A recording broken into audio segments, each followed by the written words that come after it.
Media playback is unsupported on your device. Media cap shown a young girl is rescued as Hurricane Nate arrives in Biloxi, Mississippi. Storm Nate has brought strong winds, heavy rain and some flooding to the southeastern United States. It made landfall as a hurricane twice, in Louisiana and Mississippi, but is now weakening rapidly. Some storm surge warnings have been lifted, but weather officials say danger remains in Alabama and western Florida. Nate killed at least 25 people in Nicaragua, Costa Rica and Honduras.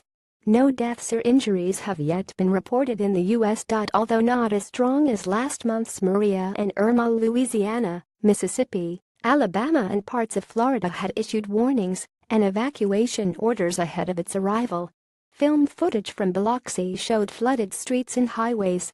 Image copyright Getty Images. Image caption: Some 300 guests are in the Golden Nugget Hotel in Biloxi. Chet Harrison, the manager of the Golden Nugget Hotel and Casino in Biloxi, said he had kept a restaurant and bar open for his 300 guests and they have been okay so far.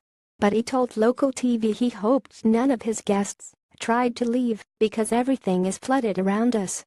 Mayor of nearby Gulfport, Billy Hughes, told the BBC the storm surge did not appear to be as high as feared, and he thought the damage there would be minimal.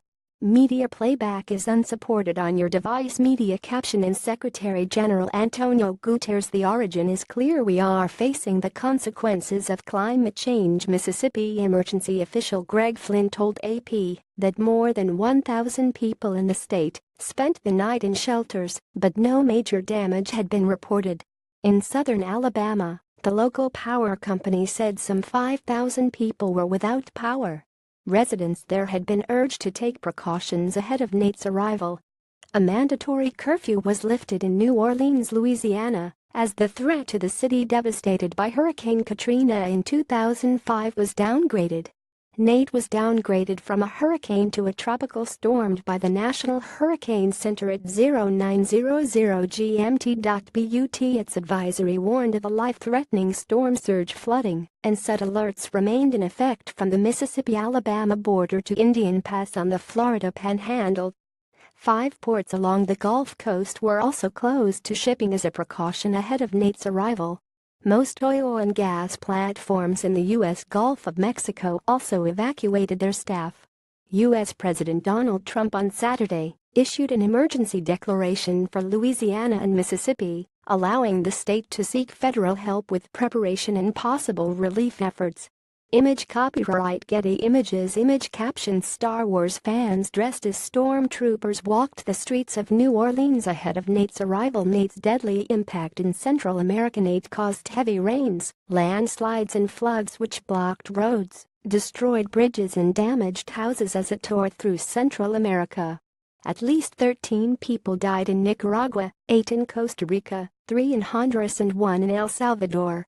The tail of the storm is still causing problems in the region, where thousands have been forced to sleep in shelters, and some 400,000 people in Costa Rica were reported to be without running water.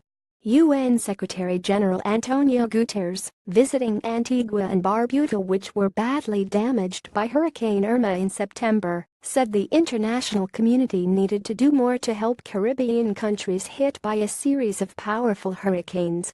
There is an increasing intensity of hurricanes, an increasing frequency, and increasing devastation, he told the BBC. The origin is clear. We are facing the consequences of climate change. Are you in the affected area? Email us with your experiences at haveasay@bbc.co.uk. Please include a contact number if you are willing to speak to a BBC journalist. You can also contact us in the following ways: WhatsApp 4475 55 173,285. Send pictures video to Urbix at bbc.co.uk. Upload your pictures video here. Tweet at BBC Haveasay. Text and SMS or MMS to 61124.